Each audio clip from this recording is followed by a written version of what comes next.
accès au live. Ok, top. Bonjour à tous. Ravi de lancer ce webinaire officiellement avec Benoît, le fondateur, cofondateur, je ne sais plus, Cofondateur. Ouais. cofondateur de Grooster. Vas-y, Benoît, je te laisse te présenter. Ouais, salut à tous. Du coup, ouais, moi, c'est Benoît, je suis cofondateur de Rooster. Ce qu'on fait, en fait, notre métier, c'est qu'on aide les boîtes à scaler plus rapidement. Donc, ça passe par du marketing, ça passe par du growth, ça passe par de l'accompagnement business au sens large, et ça passe par énormément d'éducation. Et un de nos fers de lance, c'est justement le growth, et plus particulièrement l'outbound marketing, qui nous permet d'aller nous confronter, d'aller nous taper de front, en fait, très vite avec le marché, quoi. Ça nous permet de choper un max d'informations pour justement enrichir notre stratégie dans son ensemble. Et du coup, c'est pour ça qu'on était intéressé, que David m'a contacté. C'était pour qu'on parle d'une spécialité qui est le cold email et pour vous donner un petit peu les petits tips qu'on a, quoi, tout simplement. Génial. Moi, pour ceux qui ne me connaissent pas, parce que je trouve qu'il y a aussi un peu de gens de ta communauté ici, donc David Flack, cofondateur de Start the Fuck Up. Nous, on aide les entrepreneurs, les PME et les grands groupes à lancer des projets innovants. Globalement, on se place dans le 0 à 1. Entre le moment où tu as une idée et le moment où tu l'exécutes, on est là. Et globalement, sur tous les outils qu'on maîtrise bien, même comme le cold email, on est chaud sur le 0 à 1. Tu ne l'as jamais fait, tu veux qu'on t'aide à te le mettre en place et de voir comment ça s'intègre dans ta stratégie. Go pour nous. Et ensuite, pour aller plus loin, toute la phase de 1 à 100, donc la phase de scale, finalement, c'est plus nous, c'est des boîtes comme Brewster qui font ça très bien. Top. Démarrons sans plus attendre. Donc, l'objectif ici, c'est de parler de cold email. Donc, le cold email, l'email à froid, c'est comment tu fais pour envoyer des séquences d'emails à des personnes qui ne te connaissent pas et leur donner envie de te recontacter. L'idée, c'est de se différencier, tu sais, de ce gars là, ce Ruskov qui veut te placer, qui veut te placer des devs et qui t'envoie salut, si tu veux des devs, voilà mes devs, etc. Sans aucune empathie, tu sens que c'est le message copier-coller. Voilà, comment ne pas être cette personne-là? Pour moi, c'est exactement comme quand tu fais du cold calling. Comment ne pas être le gars d'SFR qui veut te refiler un truc, tu vois, voilà. C'est exactement ça. Et l'objectif d'avoir un expert comme Benoît, c'est de donner un peu tous ces tips-là. Moi, j'aimerais te poser la première question. C'est sur le ciblage. Qu'est-ce que Ouais. tu conseillerais à une boîte qui vise toutes les PME? Mettons, voilà, moi, je suis une agence d'automatisation des process.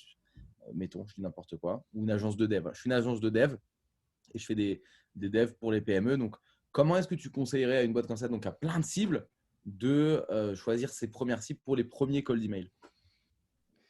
Alors déjà, il y a une première question que je vais me poser avant même de parler de ciblage, avant même de parler de cold email, tu vois. Enfin, franchement, vu que là, de ton côté, tu es sur du 0 à 1, nous, on est sur du 1 à 10.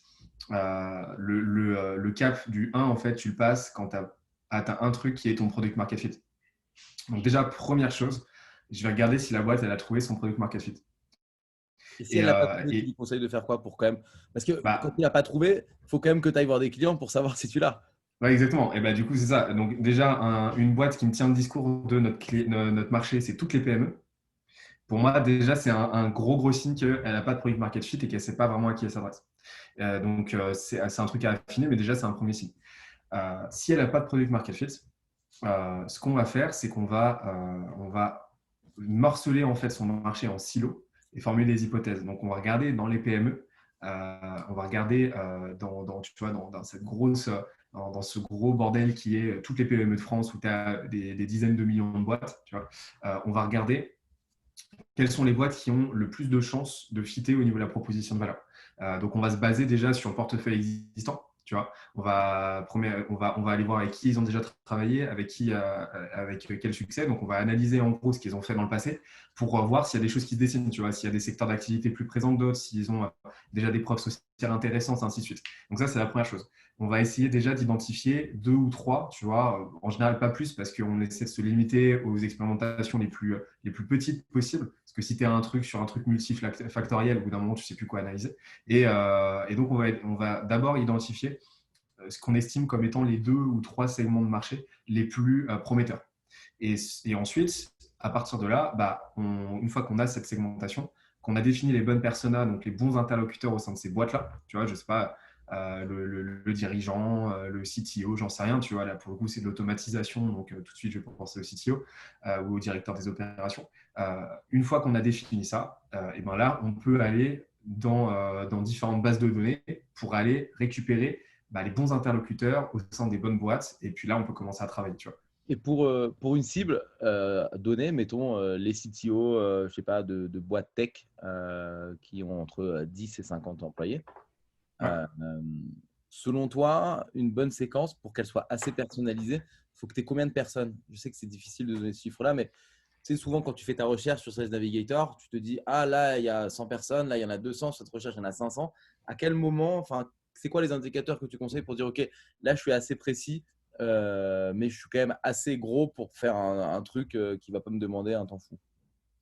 Comment tu arbitres? La vérité, c'est qu'il n'y a pas vraiment de règle en fait. Ça va vraiment dépendre du segment, etc. Tu vois, on a des clients qui ont un positionnement assez large, mais un vrai product market fit, qui n'ont pas besoin, tu vois, d'aller dans de la niche.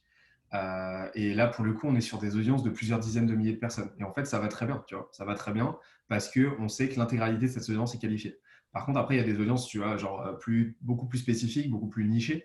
Et là, pour le coup, on peut se retrouver avec des audiences beaucoup plus petites, de quelques centaines. Après, c'est sûr que nous, vu qu'on est dans une logique de recherche de canaux d'acquisition scalable qu'on va automatiser par la suite, etc., on cherche à minima des audiences de quelques milliers de personnes qui nous donnent suffisamment de nous et aussi suffisamment d'opportunités de test. Parce que tu vois, si tu as une audience de 500 personnes seulement, tu vas être super vite limité parce que juste le temps de faire des premières itérations dessus et bim, tu as contacté tout le monde.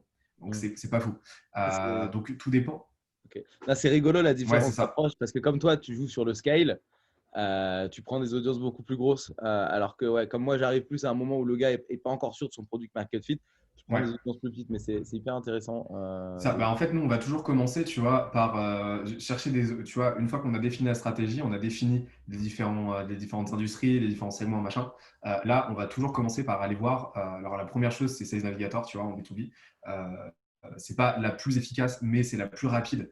Et nous, on va toujours vers le plus rapide, le plus simple. Donc, on commence par Sales Navigator et on voit ce que ça donne. Si on voit que directement on se retrouve avec plusieurs milliers, voire plus de 10 000 boîtes, enfin 10 000 interlocuteurs potentiels, là on se dit ok, on est sur une audience qui a l'air relativement qualifiée, il faut la tester toujours, mais en tout cas aujourd'hui, là on a un signal de volumétrie intéressant. Par contre, si on voit que vraiment il y a peu de monde, là dans ces cas-là, on se dit ok, peut-être qu'il y a une autre approche que le cold emailing 100% automatisé. Et voilà, donc en fait tout va dépendre, mais ça va vraiment varier, tu vois. Et ça va varier aussi d'une personne à l'autre, ainsi de suite. Très bien.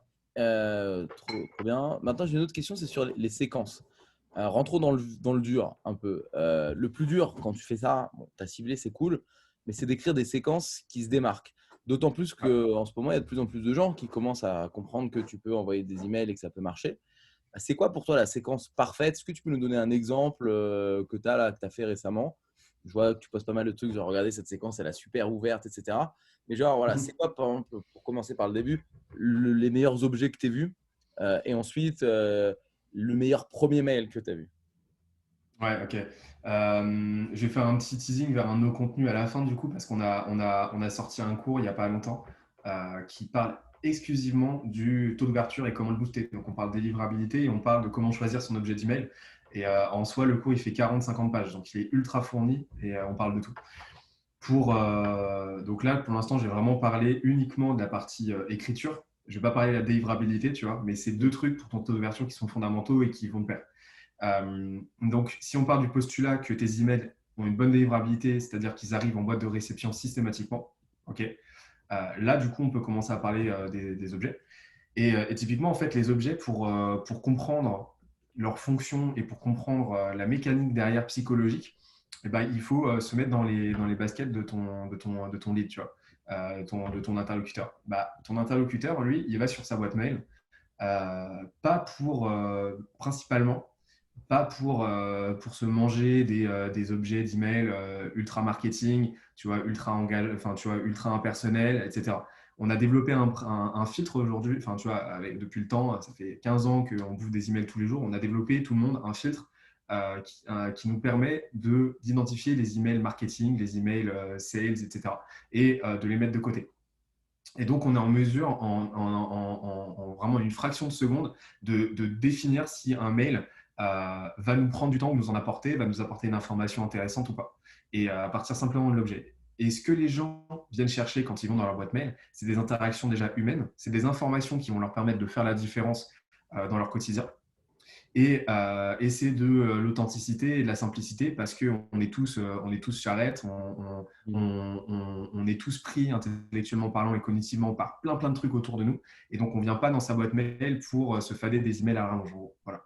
Et donc, en fait, ton objet, il doit encapsuler tout ça et lui envoyer tous ces signaux-là. Tu vois. Tu peux nous donner des exemples? Et, ouais, bien sûr, bien sûr. Et donc, typiquement, tu vois, une fois que j'ai posé cette base-là, eh ben, on va à tout prix éviter déjà les objets d'email ultra marketing en mode faites tel truc avec tel produit, tu vois. Ça, pour le coup, ça marche pas. Et nous, en fait, on s'est rendu compte, à force de tester des trucs dans des emails, des centaines, des milliers d'objets, que ce qui fonctionnait le mieux, c'était les objets ultra courts, 1 ou 2 mots maximum, informels, abstraits et qui, du coup, par cette idée d'abstraction, ne laisse pas nécessairement transparaître ou de façon assez succincte, en gros, assez floue, le contenu de l'email. Typiquement, un objet qui marche ultra bien pour une première prise de contact et qu'on utilise quasiment systématiquement, c'est juste intro. Et donc, intro comme ça, ou intro éventuellement tiret et l'endroit où tu as trouvé l'interlocuteur. Donc, intro-LinkedIn, intro Crunchbase, etc. Tu vois. Voilà. Donc, ça, c'est le premier objet. Après, moi, ce que je recommande systématiquement, c'est d'en tester plein, c'est-à-dire de vraiment, à chaque email, de tester minimum 2, 3, 4 emails, tu vois. Et voilà. Pour un objet, par exemple, un de nos objets d'email préférés pour la première relance, c'est re de point de question. C'est tout, juste ça. Et en fait, on a déjà fait un 100% d'open rate dessus. Et voilà. Après, pour une dernière relance, ce qu'on aime bien, c'est aucun objet entre guillemets, entre parenthèses, juste aucun objet. Comme ça envoie le signal de, il n'y a qu'un humain qui peut envoyer ce genre d'objet, tu vois, qui peut envoyer un email sans avoir même pensé à inclure un objet. Et voilà. Et puis après, on aime bien des objets type suivi, type info, etc. Tu vois, vraiment Sans des jamais trucs donner très courts. sans jamais donner le nom de ta boîte ou de la boîte de l'autre. Vraiment un truc un Non, peu flou là-dessus. ouais, jamais. Pourquoi? Parce que si vous regardez bien, genre, allez rétrospectivement, allez voir les 10 derniers objets d'email que vous avez envoyés et que vous avez reçus, dont vous avez ouvert les objets, les emails. Et vous allez voir que les objets, déjà, la plupart du temps, c'est des humains qui vous ont envoyé ces emails-là, vraiment. Donc, c'est des partenaires, c'est des gens que vous connaissez déjà, etc. Et les objets sont toujours super courts. Si moi, j'envoie une info importante sur un dossier en cours à mon cofondateur, je vais lui envoyer un objet du type dossier ou suivi dossier. Je ne vais pas lui envoyer un truc à rallonge. Et en fait, c'est ça qu'on cherche à émuler. On cherche à émuler cette authenticité-là, en fait. Et du coup, nous, on ne se sert absolument pas des objets pour faire du branding. Vous ne vous vendrez jamais rien avec des objets d'email. Vous ne ferez pas d'awareness ni rien. Le seul et unique but et la seule et unique fonction de l'objet, c'est de générer une ouverture. C'est tout. Il n'y a rien d'autre. Une fois qu'on Et, a compris ça, là, on peut s'amuser, quoi. et ensuite, sur le message, c'est quoi les meilleurs messages que tu as vus? Par exemple, voilà, enfin, bien, selon toi. Alors, un très bon message. Alors, ça dépend parce que tu vois, l'idée, c'est qu'on va séquencer, tu vois. Enfin, tu connais, on va Un séquencer. très Donc, bon c'est-à-dire qu'on premier va… message, pardon. Un très bon premier message. Parce que le Premier premier message. message, il est spécial. Parce que le Ouais, mec ne connaît c'est vraiment clair. pas. Il ne peut pas rentrer dans une stratégie en mode tu sais qu'il a ouvert celui d'avant, donc il s'est un peu, il s'est peut-être intéressé à toi, il a peut-être cliqué. Là, c'est vraiment le mec, voilà, il ne te connaît pas. Tu es Grooster, tu veux vendre ta capacité à lui faire du cold emailing. Donc, tu es encore, tu sais, es dans une mise en abîme. Donc, tu dois être vraiment bon parce que si le mec il se dit je réponds, ah putain, si je réponds à ce mail-là, c'est que vraiment il va pouvoir m'aider. Et du coup, qu'est-ce que toi tu fais voilà, pour les mails de Grooster si tu fais du cold emailing? À quoi ça ressemble un premier mail?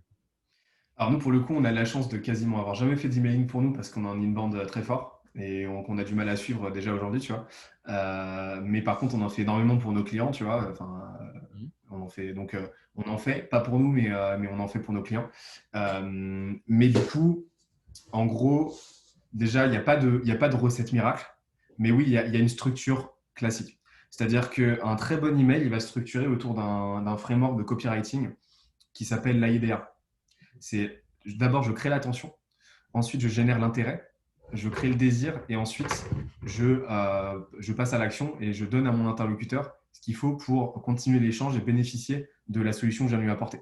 Et en fait, on va superposer ça avec l'idée d'aborder une thématique, de définir une problématique en fait, à laquelle il va se projeter et ensuite d'apporter une solution. Et la solution, en fait, tu vas positionner la solution comme étant ta boîte, ton produit, etc. Et donc, en fait, par ce cheminement de pensée, le mec va se dire, OK, d'accord, non seulement il attire mon attention, il aborde un sujet qui me concerne. Ensuite, il crée le désir chez moi parce qu'il me donne une solution facile à mettre en place potentiellement. Et il me dit exactement ce que je dois faire pour continuer. Donc ça, c'est la structure. Et ouais. Non, je dis ouais, mais il faut faire attention parce qu'il ne faut pas qu'il soit trop long, ton email. Sinon, le mec, il ne va jamais l'ouvrir. Et Ah du non, coup, 100 mots maximum. Nous, c'est dans autour mon de la max. centaine de mots. Et du coup, ma question, c'est est-ce que tu peux nous donner un exemple d'un truc, sans donner le nom de la boîte, mais qui a vraiment bien marché? Et ensuite, on va détailler encore un peu plus, mais vas-y, juste ça. Ouais, carrément, bah, je vais te retrouver ça. Après, nous, on est très open pour partager, tu vois, les templates, tout ça. Après, justement, ça, c'est un truc. Ça me permet de meubler le temps de me connecter à l'Emlist, mais on déconseille très fortement d'utiliser des templates. Donc, pourquoi? Parce que c'est fondamental que vous soyez authentique et que vous soyez parfaitement aligné avec ce que vous envoyez. Donc, utiliser un template, c'est complètement déconnecté de cette nécessité-là. Donc, surtout, ne faites pas ça. Typiquement, alors je vais vous retrouver un truc du genre. On va pas aller dans de la facilité, ok? Tu peux On partager va ton exemple aller. si tu veux, hein. Mais Yes, ok. Je vais éviter parce que du coup, il y a le nom du client. ok, ok. Alors, vas-y, Mais lis-le. par contre, je vais vous lire. Alors, c'est pour vous dire un peu, la boîte, c'est une boîte qui vend de la machine-outil pour les industriels. Donc vraiment, on est sur du truc très très spécifique, des cycles de vente très longs et quelque chose de classiquement très dur à appréhender, tu vois, d'un point de vue purement outbound, parce que c'est beaucoup du copinage, du réseautage, etc. Tu vois. Et c'est beaucoup de l'ingénierie d'affaires. Sur cette campagne, pour un le contexte, on a eu 78% d'ouverture, 28% de clics et 42% de réponses. C'est énorme. Et le message 1, on a AB testé, objet d'email, donc l'objet 1, enfin l'objet A, c'est intro, l'objet B, c'est prise de contact. Et ça ressemble à ça. Les deux messages sont équivalents. Bonjour, prénom, je prends contact avec vous depuis LinkedIn car j'aimerais en apprendre davantage sur les machines que vous utilisez chez entreprise pour vos chaînes de production. Donc là, on crée le contexte, d'accord? On donne un contexte à l'interlocuteur pour qu'il puisse nous ancrer dans son environnement, qu'il sache en gros qui on est, d'où on vient. Parce que si on ne lui donne pas ces informations-là, on va créer une dissonance de son côté, une méfiance et il va passer à autre chose, il ne va pas nous répondre. Donc c'est fondamental à ce moment-là de donner le contexte à l'interlocuteur et aussi de montrer une certaine empathie, une certaine curiosité. Vous prenez contact avec un interlocuteur pour lui parler de lui fondamentalement et pas parler de vous en fait. Pourquoi? Parce que les personne, aucun illustre inconnu en fait ne vous accordera de la curiosité à votre égard si vous lui en donnez pas en premier lieu. C'est vraiment un jeu de réciprocité quoi. Donc on contacte en fait pour donner de la curiosité, montrer de l'empathie, montrer à un interlocuteur qu'il est important pour nous et qui nous intéresse et lui apporter de la valeur. Et ensuite on peut en attendre en retour. Bref, du coup, le contexte, c'était ça. Et après, de mon côté, je travaille au sein de l'antenne française de Entreprise, leader américain de la machine-outil. Voilà, donc là, on en dit un petit peu sur nous parce qu'on en a dit, on s'intéressait à l'interlocuteur. Nous aidons plus de 2000 acteurs de l'ingénierie mécanique. Donc là, on a donné trois preuves sociales, qualitatives, c'est-à-dire on a nommé justement des acteurs où l'interlocuteur va dire « Ok, d'accord, eux, c'est des mecs sérieux, quoi », à optimiser leur chaîne de production grâce à nos machines sur mesure réparées sur site sous 48 heures en cas de panne. Là, du coup, on est sur la proposition de valeur, donc une proposition de valeur qui est tangible, qui est chiffrée et qui fit avec la problématique qu'on a identifiée chez l'interlocuteur. Et c'est vraiment, elle fait 3 lignes, hein. C'est tout, on n'en dit pas plus. On dit avec ce qu'on fait, avec qui on travaille, quels sont les résultats et les métriques clés, c'est tout. Voilà. Je Et suis ce qu'on content fait, c'est qu'après, on résout. parce qu'on conseille les mêmes trucs. Ouf. J'avais très peur. Ouais, tu vois. C'est un truc aucun rapport. Voilà, tu Il faut vois. commencer par parler de ninja, mettre un gif. Euh, Ça, non, franchement, nous, on reste. Je te dirai après, mais nous, on fuit comme la peste, ce genre de petits hacks et tout. Avec une très bonne copie et que du texte, on peut faire des ravages. Et après, dernière étape, c'est le call to action. Et là, call to action, c'est juste peut-on entrer en contact? C'est tout. Ok. Et pour cet email. Et là, pour le coup, on a un email de 4 petits paragraphes. C'est tout. On est autour de peut-être 110 mots, même pas. Je n'ai pas compté, mais on est vraiment sur un message très court. Et cet email-là en particulier, pour te dire un petit peu comment il a performé, donc là, sur la totalité de la campagne, je t'ai donné les stats tout à l'heure, mais celui-là, déjà, tout seul, donc première prise de contact, on a 52% d'ouverture des deux côtés et 22% de réponse. Trop bien. 22%, c'est pas mal. Et tu sais pas par contre si c'est de la bonne ou de la mauvaise.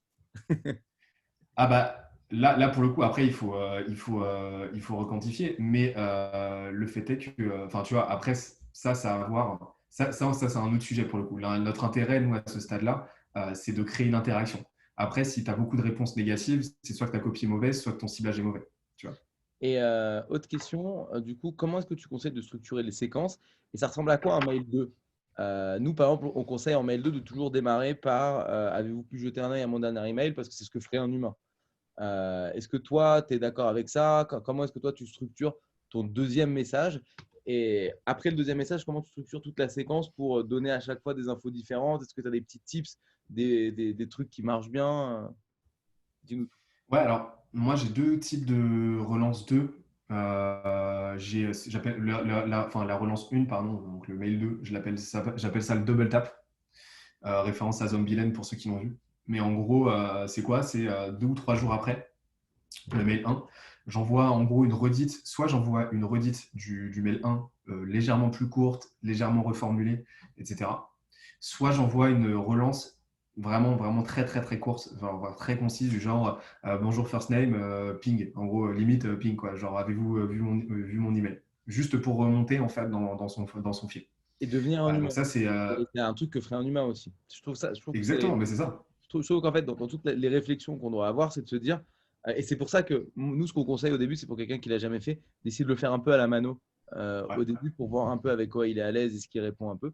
Parce que plus tu l'as fait humainement, plus la personne a l'impression que c'est un humain, bah, on répond parce que dans la vie, quand un humain nous parle, on répond à un humain. Par contre, quand c'est un robot, bah, on répond pas. On ne prend même pas la peine de répondre. Exactement. Et moi et justement, tu vois, je déconseille, mais je conseille de ouf aux gens, au contraire, d'être le plus spontané possible et, euh, et de ne surtout pas. Pour moi, un mauvais email, c'est un email qu'on a réécrit plus d'une fois. Enfin, pour moi, un bon cold email, c'est un email qu'on écrit rapidement, qu'on relit, qu'éventuellement on peaufine légèrement, mais qu'on ne réécrit pas. Parce que si on commence à réécrire, on Tu n'est perds plus dans le l'âme. cold email, on n'est plus dans la spontanéité. Là, on est dans la communication et c'est pas du tout l'exercice, quoi. Donc vraiment, soyez le plus spontané possible, en fait, parce que c'est ce que les gens recherchent. Ils recherchent de la spontanéité. Ils ne recherchent pas un mec qui s'est pris la tête pendant 3 heures pour lui écrire un email. Et souvent, Et, c'est ce à quoi les gens se heurtent, en fait.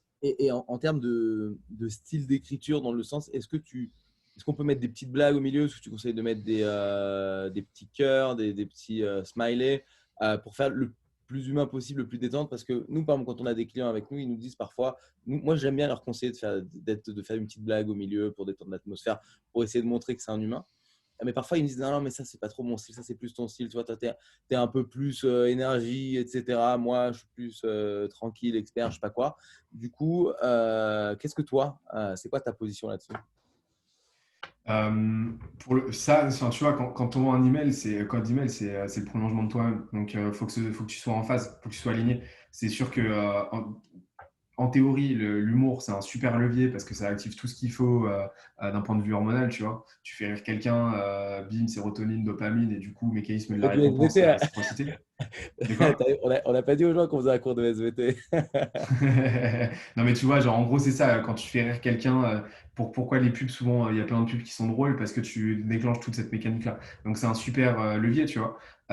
Mais par contre, il faut être à l'aise avec ça. Et c'est sûr que si, faut se dicter soi-même et voir, en gros, voilà, est-ce que je suis quelqu'un à la base qui fait de l'humour? Est-ce que je suis quelqu'un qui, à la base, utilise beaucoup de smileys ou d'emojis?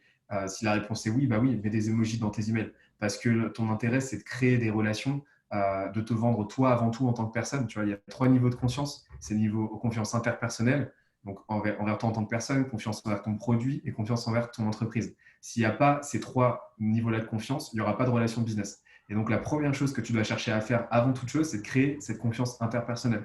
Et donc, pour ça, il faut jouer carte sur table. Et si pour le coup tu aimes les emojis, mets des emojis. Mais par contre, voilà, faut pas chercher de hack en fait. Faut vraiment chercher à être spontané, à être concis, à être clair et à apporter de la valeur. Et après, ça se passe très bien, quoi. Ok, et à être court, comme tu as dit. Et je réponds juste à Thomas dans le Q&R qui nous dit: ce webinaire a l'air très adapté pour les PME ETI, 100 mots pour une grande corporate type banque ou assurance, ça marche. Le temps des C-level coûtant cher, comment attirer directement leur attention? Alors, moi, je voulais la prendre cette question parce que nous, Vas-y. on fait du cold email le plus souvent pour notre boîte. En tout cas, on le fait que sur des grands groupes.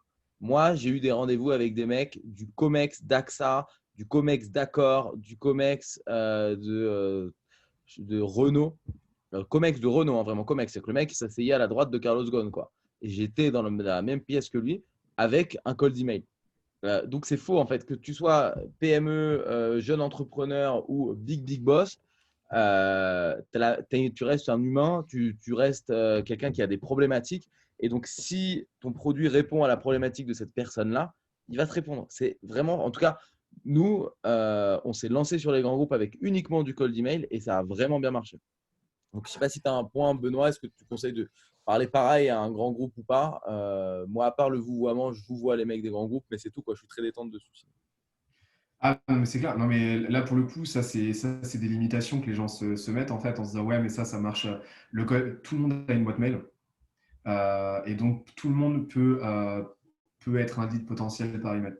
La seule petite limitation que je donnerais par rapport aux grands groupes, c'est c'est plus technique pour le coup, mais c'est le fait que les emails sont en catch-all souvent. Donc Ouais, là, c'est plus compliqué de savoir si l'email en face est valide ou pas, tu vois.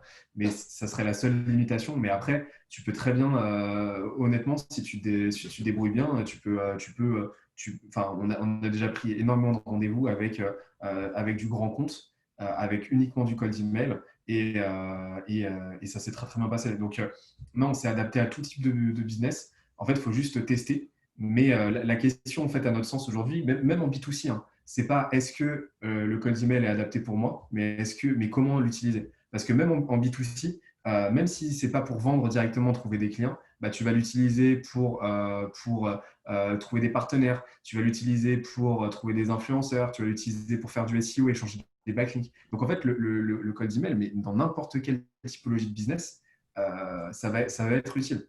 Donc, il ne faut pas se mettre de pensées limitantes parce que c'est passé à côté d'opportunités de croissance qui sont juste incroyables. génial. Voilà, je voulais qu'on aborde cette question-là parce qu'elle était importante. Donc là, on est à la mi-temps. On est à la moitié Déjà, du webinaire. Ouais, ouais, ça avance vite. et Zoom a toujours pas planté. Zoom a toujours pas planté ouf. C'est-à-dire que si ça s'arrête maintenant, on aura quand même apporté de la valeur aux gens. Donc n'hésitez pas à continuer à vous poser vos questions. On va y revenir un peu plus vers la fin sur vos questions. Là, je vais relancer sur moi. Juste, c'est le petit moment pub. Benoît, est-ce que tu veux faire la pub d'un truc ou il y a quelque chose en particulier dont tu as envie de parler? Voilà, on a 160 personnes intéressées par le cold emailing. Est-ce que tu as quelque chose à leur transmettre? Ouais, carrément. Là, moi, j'aimerais vous parler de notre académie, en fait. En fait, on a une académie en ligne avec énormément de contenu gratuit, donc c'est des cours, etc. Et on a plusieurs cours sur le cold email, donc sur les bases du cold emailing, sur, comme je l'ai dit, la délivrabilité des objets pour avoir des taux d'ouverture très élevés. Bref, en fait, on a plein de trucs et beaucoup d'autres cours qui arrivent. Donc, je ne sais pas où et comment je peux mettre le lien pour que les gens y aillent. Mais Dans franchement, le chat. allez-y, faites-vous plaisir. Sinon, c'est sur groovester.co. Ça va directement vous rediriger vers l'académie. Et là, vous allez trouver pas mal de choses. Et on a plusieurs dizaines d'heures de contenu et de cours en libre accès, quoi. Génial. Bon, merci. Super valeur. Nous, de notre côté, on a fait l'offre Hunter où on accompagne justement des boîtes, des petites PME qui n'ont jamais lancé de cold email ou tu vois, qui ont eu que du bouche à oreille ou qui ont eu toujours, je sais pas, du cold calling, qui font que ça et qui veulent avoir un nouveau canal et on les aide à mettre ça en place en surtout l'adaptant à leur stratégie. Donc, il y a tout un côté stratégique. On leur apprend les outils, on leur montre comment faire. Comme ça, ils progressent un peu tout seuls. On veut leur transmettre ces connaissances-là. Et on est trois quarts du temps, on se fait financer par les OPCO pour ces trucs-là. Donc ça, c'est pas mal aussi. Ça permet aux boîtes vraiment de progresser sans douleur. Et ensuite, quand ça marche bien et qu'ils veulent passer à la seconde, je pense qu'il faut passer par une agence comme tout. Hein. Si ça devient important et que tu n'as pas la compétence vraiment internalisée en interne, il faut passer par des agences, ça marche bien.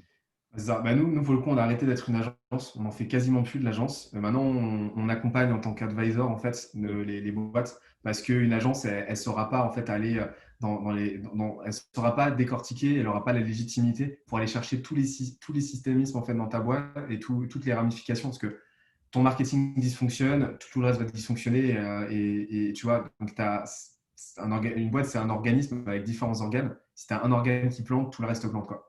Et donc, nous, maintenant, on accompagne en tant qu'advisor. Mais je te rejoins totalement. À un moment donné, si tu veux accélérer, il faut savoir prendre du recul et être conseillé par les bonnes personnes, quoi. Génial. Trop bien. Voilà, je vois Fleur hyper active, Fleur qui bosse chez nous. Yes, Fleur, la famille, qui poste plein de trucs sur Hunter dans le chat. Génial. Bref, reprenons nos moutons. Tu parlais tout à l'heure de la délivrabilité de l'email. Comment est-ce qu'on fait? J'ai vu pas mal de mails passer, je crois même de la part de Lemlist, etc., pour dire attention, les règles ont changé depuis juin. Qu'est-ce que toi tu conseilles de manière très pratique? Voilà, si moi, je veux me lancer là-dedans. Qu'est-ce qu'il faut que je fasse sur mon email pour être sûr d'avoir une bonne délivrabilité? Alors, bah, première chose déjà, c'est utiliser le bon provider d'email. Donc, historiquement, il y a plein de gens qui utilisent G Suite. C'est ce qui est utilisé par la plupart des marketeurs, etc. Tu vois, donc c'est l'offre premium de Gmail. Tu vois. Même nous, on utilisait ça et tout. Maintenant, on en revient. Pourquoi? Parce que la réputation, elle est elle est devenue assez crade parce qu'aujourd'hui, tout le monde utilise G Suite. Et du coup, maintenant, nous, on utilise quasiment systématiquement Outlook, qui a une délivrabilité qui est juste monstrueuse. Tu vois. Donc déjà, premièrement, c'est utiliser le bon provider. Donc, tu conseilles Euh, Outlook plutôt que G Suite. ouais, carrément. Genre, c'est juste débile à quel point la délivrabilité est bonne là-bas. Pourquoi? Parce que très très peu de gens l'utilisent. Outlook, sauf que je commence à passer le mot, donc voilà. Je coupe un petit peu ma propre branche, mais bon, c'est pas grave.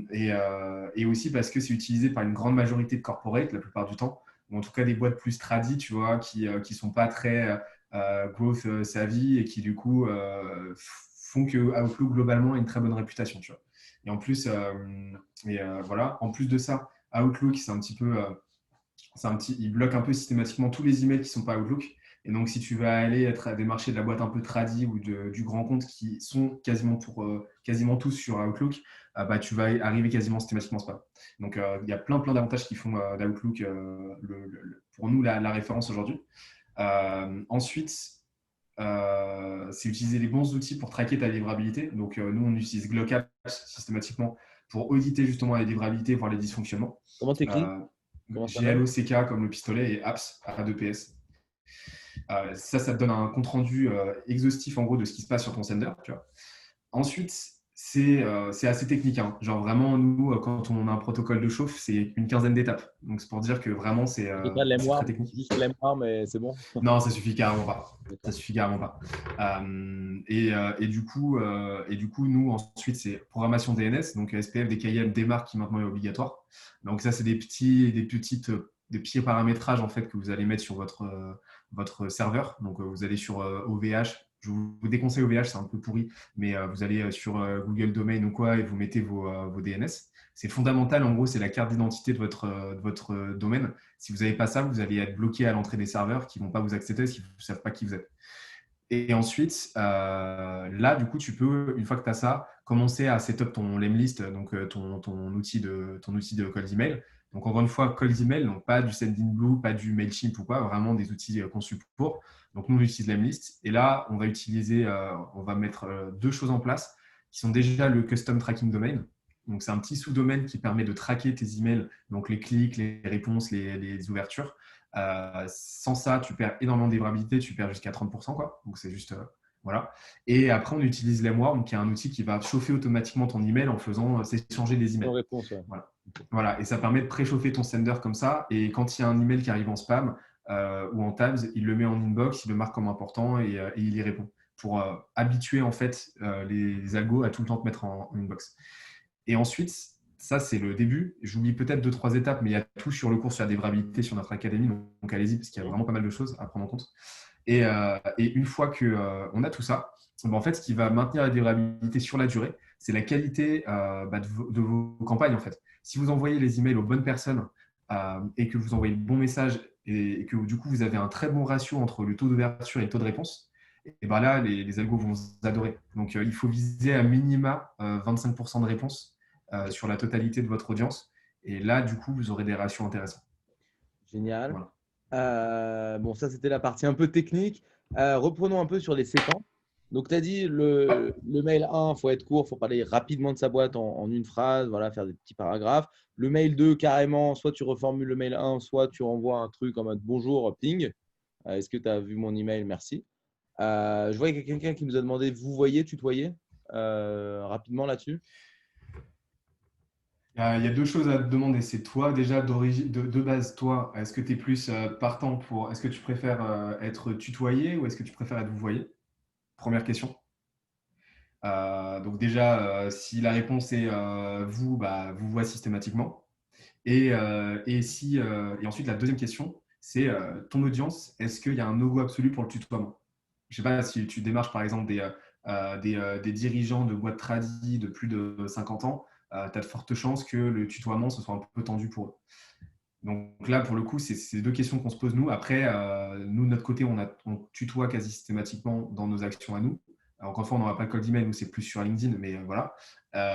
Par contre, pour nos clients, on va vous voyer 90% du temps. Ça nous arrive de tutoyer. Ouais. Voilà. Ok. Donc, vouvoiement, là, en général. Et du coup, pour répondre à ta question, À quoi ça donc ressemble un bon relance 2. troisième mail? Ouais, ouais, ça. De quoi? Ouais, Ouais, vas-y, mail c'est ça, 3. exactement ça.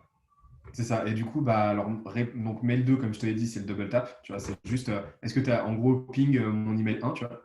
Et ensuite, mail 3, nous en général, ça va dépendre. Ça va dépendre de la taille de la campagne parce que nous, quand on fait des tests, la plupart du temps, c'est des campagnes sur 3 emails. Donc là, on va partir du principe que c'est une campagne sur, allez, 4 emails, ok, tu vois. Et ben là, l'email 3, en général, ça va être à cela qu'on va donner un petit contenu, tu vois, qu'on va apporter de la valeur ou quoi. Et là, on va dire, voilà, voilà un peu plus d'informations sur ce dont je vous parlais. Et là, on va mettre un lien vers le site ou vers, tu vois, où l'objectif, c'est vraiment de générer du clic. Et on va réitérer la proposition de valeur de façon un peu plus précise où là, on va dire, ouais, dis-moi. Et tu conseilles de mettre un lien vers une page classique du site ou créer une landing juste pour ça? Genre de dire merci d'avoir cliqué sur, limite faire une petite blague en mode ah trop bien d'avoir cliqué sur mon mail, tu vois, ou gamifier un peu le truc quoi, ou pas du tout. Ça peut la jouer comme ça. Après, elle a vu qu'on est dans une optique où, enfin, comment dire, pour moi, en fait, ce genre ce genre d'outils contredisent un petit peu l'idée de spontanéité du cold email. C'est-à-dire que tu vois, quand tu envoies du cold email, tu l'envoies sur la base d'un rapport de force équilibré où juste tu contactes quelqu'un pour potentiellement lui apporter de la valeur et faire du business avec lui. Par contre, si tu le fais cliquer sur un lien et que là, il arrive avec un truc où c'est personnalisé, machin, son email, j'ai un petit contentieux avec ça parce que ça montre que tu as fourni un effort démesuré pour lui. Et du coup, tout de suite, ça va fausser le rapport de force. Donc, C'est nous, on c'est- n'est pas fan de ce c'est genre d'outil, tu vois. rigolo ce que tu dis parce que tu vois par exemple Lemlist, ils mettent pas mal en avant le fait de pouvoir mettre tu vois, des images personnalisées pour faire croire entre guillemets à la personne que tu es allé lui chercher un café ou que tu as écrit une presse sur un tableau avec le nom de sa boîte ou son nom à lui, etc. Quand j'ai eu le mec de l'Emly, justement, Guillaume, il me disait que voilà, ça marchait bien. Est-ce que toi, t'es pas trop aligné là-dessus? Ah, pour te dire, nous, on utilise Lemlist systématiquement parce que l'outil est juste incroyable, tu vois. La délivrabilité est ouf, tout ça. Par contre, on n'a absolument jamais utilisé les images. D'accord. Justement pour ça. Genre, on n'a jamais ni les landing pages, ni rien. Nous, c'est que du texte avec quasiment aucune variable de personnalisation. Nous, en général, c'est prénom, entreprise, c'est tout, tu vois. Donc, nous, à ce niveau-là, on est le plus low-tech possible. Et c'est volontaire.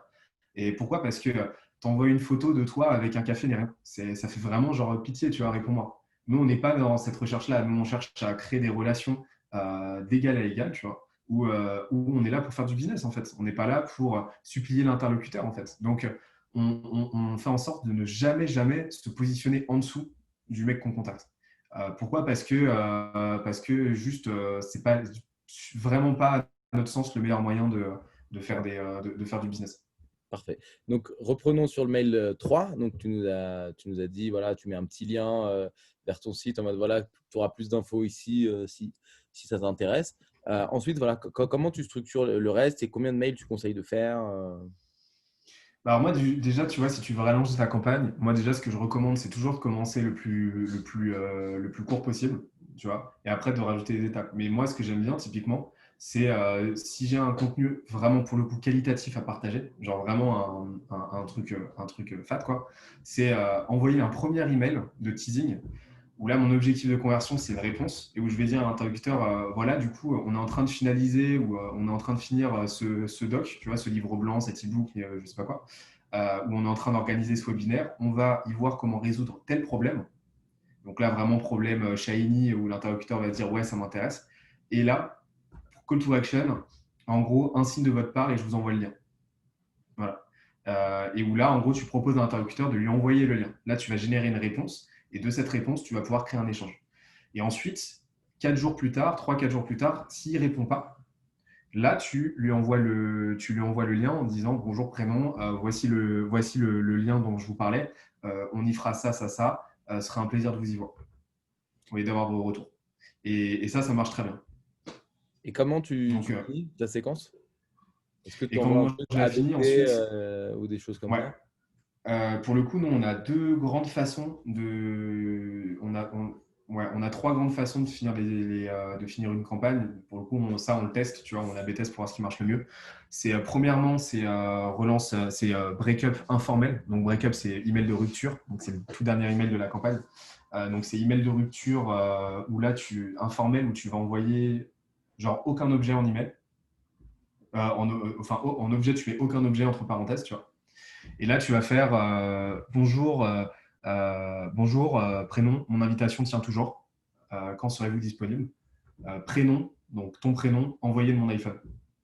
Et en dessous, tu mets ta signature. Et là, cette relance, elle est super courte. Ça envoie le signal de tu as pensé à l'interlocuteur dans les transports. Ça marche très, très bien. Ensuite, le deuxième grand type, c'est on demande un referral. Donc là, on dit j'ai cru comprendre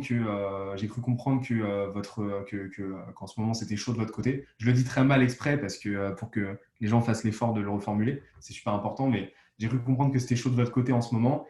Sauriez-vous vers qui au sein de l'entreprise je pourrais me tourner pour parler du sujet, tu vois, tout simplement. Donc là, tu demandes un referral.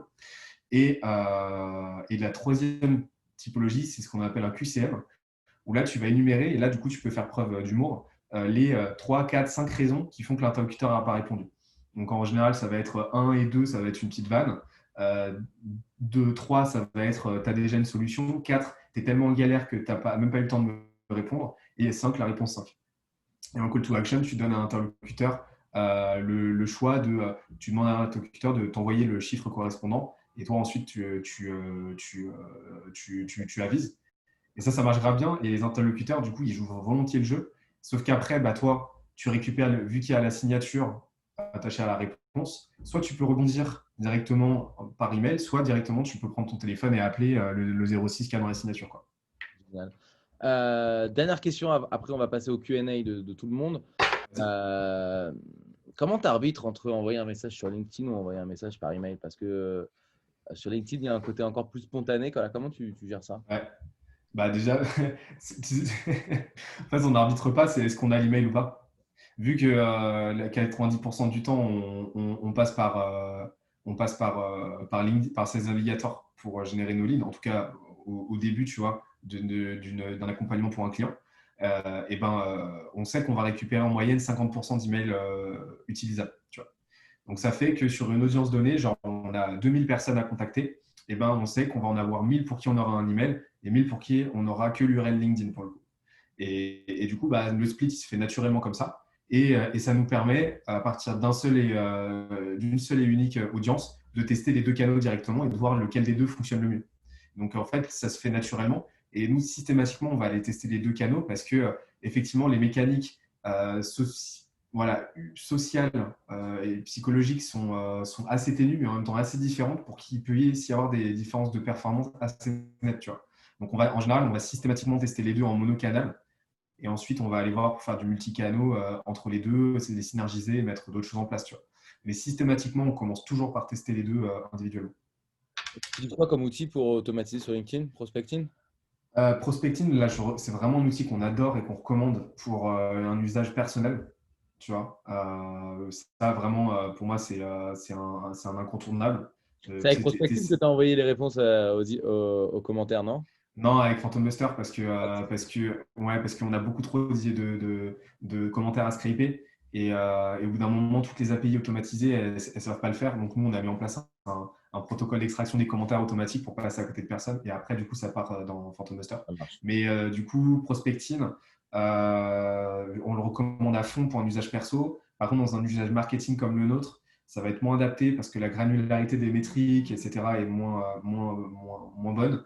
Et nous, on veut de l'outil cloud pour pas galérer à avoir les extensions, etc. Donc, on utilise Expenzy et WeConnect aussi. Parce que WeConnect, l'avantage, c'est qu'on l'aime moins que Expenzy, mais il a une intégration native avec Zapier. Donc, pour faire du multicanal, c'est le feu, quoi. J'espère que vous comprenez tous ces Ouais, je suis mots. désolé. Là, on est rentré dans de la technique. Bref, on va répondre maintenant aux questions là, sur les 10 dernières minutes. Paul-Emmanuel Ouais, qui ça nous marche. dit ce type d'objets très courts qui s'ouvrent ne sont-ils pas trop déceptifs et donc va à l'encontre des étapes suivantes de la conversion. En gros, le mec ouvre ça, il voit question, je sais pas quoi, il dit ah cool. Et c'est quelqu'un, oh, encore un mec qui veut me vendre son truc. Qu'est-ce que tu réponds à ça? Je pense que déjà, il faudrait définir, c'est une bonne remarque, il faudrait définir déceptif.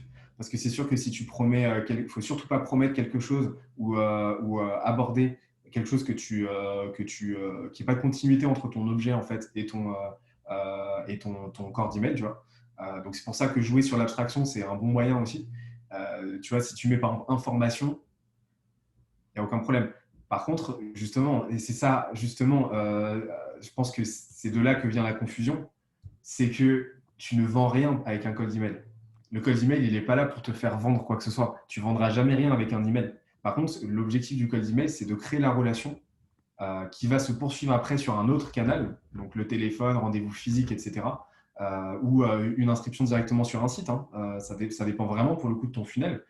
Mais l'objectif du code email, c'est de créer ce premier point de contact autour d'une proposition de valeur commune au cours d'un sujet commun pour voir comment potentiellement on peut s'apporter de la valeur.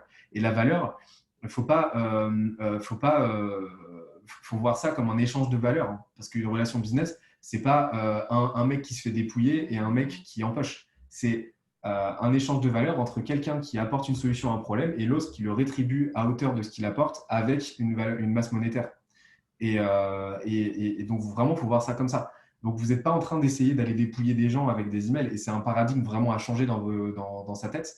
Parce que c'est là qu'en fait, tu te plantes en cold email. Tu es là pour créer des relations business avec des gens et voir comment les aider. Et là, du coup, tu verras qu'il n'y aura aucun effet déceptif. En fait, les gens seront contents que tu les contactes. Et ça, on va en reparler, nous, enfin, ma communauté, entre guillemets. On va faire d'autres emails, d'autres webinaires sur la vente, plus spécifiquement, avec des vendeurs d'exception que je suis en train de démarcher en ce moment. Vous allez voir, vous ne serez pas déçus. Ok, question de Benjamin. Est-ce que vous préconisez de mettre en pièce jointe, une pièce jointe dans le mail, comme une présentation de l'entreprise? Ouf. Moi, je suis contre déjà. Il ne faut jamais envoyer une présentation de ton entreprise. Jamais, jamais, jamais. Ça veut dire, je préfère qu'on reste amis, quoi. Enfin, un mec qui te demande ça, c'est la meuf qui te dit non, mais je t'aime bien, mais je préfère qu'on reste amis. Genre, si tu l'as pas eu en face de toi et que tu l'as pas montré que tu étais un expert absolu dans ce que tu faisais, tu vas jamais rien lui vendre de toute façon. C'est clair. Ouais, c'est ça, tu vois, moi, à mon sens, c'est se reposer sur des artefacts qui n'ont pas lieu d'être, tu vois. Genre, si ta copie est très bonne, en 3 lignes, tu peux créer l'intérêt de ton interlocuteur. Tu n'as pas besoin d'une présentation. Par contre, Et moi, même plus Ouais, puissant, je crois, de refuser. Moi, quand quelqu'un me dit, vous pouvez m'envoyer une présentation, je dis non. Et je trouve ça cool. Ça fait non, je vous envoie pas de présentation, soit vous me rencontrez, soit on arrête. Mm. Et souvent, le mec dit, bon, ok, on se rencontre. Parce que ça lui montre que tu as un peu confiance en toi et que tu sais que tu fais pas de la merde. Clairement, mais clairement. Pour moi, ça, c'est un écran de fumée. Ça fait partie des écrans de fumée, des objections qu'on va recevoir parce que l'interlocuteur n'est pas intéressé, mais il est poli, tu vois. Donc, c'est un bon moyen de filtrer. Moi, les pièces jointes, pour le coup, je te déconseille de mettre des pièces jointes en mode téléchargeable, tu vois, un PDF ou quoi. Ouais. Par contre, moi, je te conseille de mettre, si tu veux mettre un document, il faut que ce soit un document à forte valeur ajoutée, pas juste un truc pour meubler, en fait. Vraiment un truc qui apporte de la valeur à ton interlocuteur. Et tu peux mettre, tu as deux façons, soit tu mets un lien vers une page en HTTPS, c'est super important parce que sinon c'est spam direct. Pas de compresseur d'URL, de Bitly, etc. Parce que pareil, c'est spam cache, quoi. Et après, une bonne manière, si tu veux pas avoir de soucis, c'est de mettre un lien Google Drive en fait. Donc tu hostes, si tu as un PDF par exemple à partager, tu l'héberges sur un Google Drive et tu mets le lien du Google Drive dans ton email parce que du coup, ça va faire visuellement comme une pièce jointe et tu n'auras pas de problème de délivrabilité parce que c'est Google Drive, c'est Google, donc du coup, ça passe quoi. Il y a quelqu'un qui nous dit d'autres outils que Sales Navigator pour des entrepreneurs avec un budget plutôt plus faible. Si tu n'es pas capable de mettre 60 balles dans Sales Navigator, c'est que ton client il n'est pas sur LinkedIn. Si ton client il est sur LinkedIn, mets 60 balles. 60 balles, c'est le meilleur investissement de ta vie. Nous, on a investi 60 balles au début de la boîte, on n'avait pas un sou. Dans les 2 mois, on a signé un contrat à 20 000 balles. Grâce à SalesNav, une boîte, on ne savait même pas qu'elle existait. Et aujourd'hui, c'est un de nos meilleurs clients. Donc vraiment, ça, faut pas jouer au petit bras, c'est 60 balles par mois. Enfin, on parle de… Si tu fais une boîte, tu as quand même l'ambition de gagner plus de 1000 euros par mois, tu vois, avec ta boîte. Donc, les gars, n'hésitez pas, c'est le meilleur investissement du monde. Normalement, je suis très… faut faire attention, faut faire très attention avec son argent. Mais ça, si ton client est sur LinkedIn, tu as une cible B2B, mais une stack entière, tu vois, entre SalesNav, Scrap, Drop Contact et Lemlist, ça va te coûter entre 100 et 200 euros par mois. Si ça te permet d'avoir des rendez-vous, etc., c'est le truc le plus rentable de la Terre. C'est vraiment, je sais pas, j'ai mis l'analogie qui me vient en tête, mais voilà, c'est indispensable. Ah, franchement, c'est ce que genre, voilà, pour aller dans ton sens, derrière, je vais te donner je vais te donner une potentielle solution, mais le problème, il est plus profond que ça, à mon sens. C'est que honnêtement, si tu n'as pas de quoi investir dans de l'outbound, alors que c'est le canal le moins cher et le plus rapidement rentable, tu as les moyens d'investir dans rien, quoi. C'est ça le problème. On ne parle Parce même que pas ça d'un coûte invest, hein, vraiment on que parle dalle. tu fais un test sur 3 mois, ça va te coûter 150 euros par mois. Voilà, tu auras dépensé même pas 500 euros pour un truc qui peut potentiellement lancer ton business. C'est ça. Et après, si tu vas un peu fouiller sur notre académie, tu verras qu'on a mis un cours en place où on t'explique comment utiliser Google pour aller générer des leads à partir de LinkedIn, aller retrouver des emails, des numéros de téléphone, etc. Donc, va creuser, ça s'appelle Google Hacking. Tu vas trouver, j'en suis sûr, et on t'explique comment faire pour extraire tout ça, etc. Mais honnêtement, ces navigateurs dans l'investissement, à notre sens, en B2B, c'est un no-brainer, quoi. Vraiment, vraiment. Faut-il suivre un plan d'écriture? Ça, on a plus ou moins répondu. Recommandez-vous la prospection via mail ou LinkedIn? Ça, on a répondu.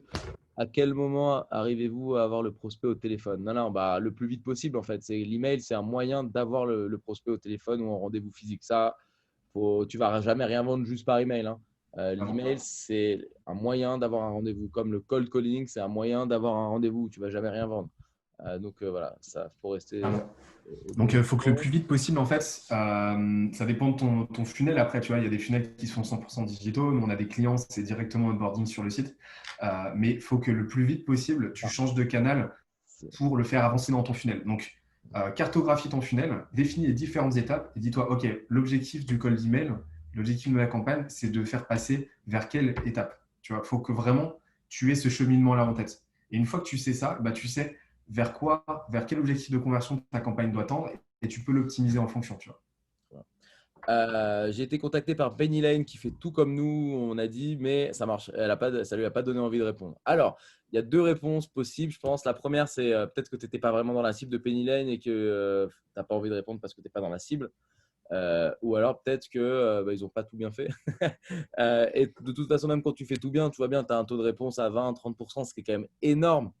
Mais c'est difficile d'avoir un taux de réponse plus élevé. Donc, il y a toujours des gens qui ne répondront pas à ça. Mais c'est pas grave. L'objectif, c'est que dans le grand nombre, tu arrives à choper des rendez-vous. Il faut vraiment voir ça comme un canal de plus. C'est pas ça. Tu ne peux pas te reposer que sur ça, même si nous, au début, les 2 premières années, on s'est reposé que sur ça. Mais forcément, si tu crées d'autres canaux, c'est super. Mais c'est juste un autre canal qui va t'amener d'autres personnes pour faire du business. C'est ça, l'intérêt de l'email outreach comme ça, tu vois, c'est que forcément, tu joues sur des effets de volume. Donc, tu vas pas avoir 100% de conversion. Tu as des gens qui ne vont pas, déjà, effectivement, tu n'es jamais un targeting à 100% correct, ça n'existe pas. Donc, tu auras toujours des gens qui vont être moins qualifiés, même s'ils correspondent à différents critères. Donc, ça, c'est évident. Et par contre, bah, déjà, c'est pour ça que c'est intéressant aussi de faire du multicanal quand on le maîtrise bien. C'est parce que bah, peut-être que toi, tu n'es pas enclin à répondre par email, mais si on te contacte, la même personne te contacte dans 2 semaines par LinkedIn, tu seras peut-être plus enclin à répondre, je ne sais pas. Donc le multicanal à ce niveau-là, c'est intéressant. Et aussi, tu as la notion d'awareness. C'est-à-dire que les 60% qui t'ont pas répondu, mais qui ont ouvert ton email, peut-être qu'aujourd'hui, ils n'ont pas répondu parce que leurs besoins n'étaient pas assez ancrés, mais ils te connaissent maintenant, ils ont vu ce que tu faisais et peut-être que dans quelques mois, ils penseront à toi. Et nous, ça, c'est un truc qu'on vérifie tous les jours. C'est des gens qui reviennent nous voir quelques mois plus tard, qui ont reçu un email, enfin, pour le coup, nous, c'est LinkedIn, mais c'est la même chose, il y a quelques mois, et qui, depuis, se sont intéressés à nous en sous-marin, en fait, on ne savait pas, et qui, au moment où ils sont prêts, viennent vers nous. Tu vois. Donc, l'avantage du cold email aussi, c'est ça, c'est que tu fais en plus de l'awareness par la même occasion, quoi. Super. Bah écoute, c'est la fin de ce webinaire. On a fait 1 heure. On va pas tenir les gens plus longtemps, même si vous êtes quasiment tous restés. Donc merci beaucoup. Pour conclure, voilà, si vous voulez en savoir plus, lancer vos campagnes de cold email, on a Hunter chez nous voilà, qui est fait pour ça. Vous allez sur le site, j'ai mis le lien. Vous remplissez le petit questionnaire et ensuite vous avez un call avec nous et on voit si c'est utile pour vous et comment on pourrait mettre ça en place. Et c'est financé par les OPCO si vous avez une jeune PME. Le mot de la fin, Benoît, Un seul mot? tu choisis. Huître.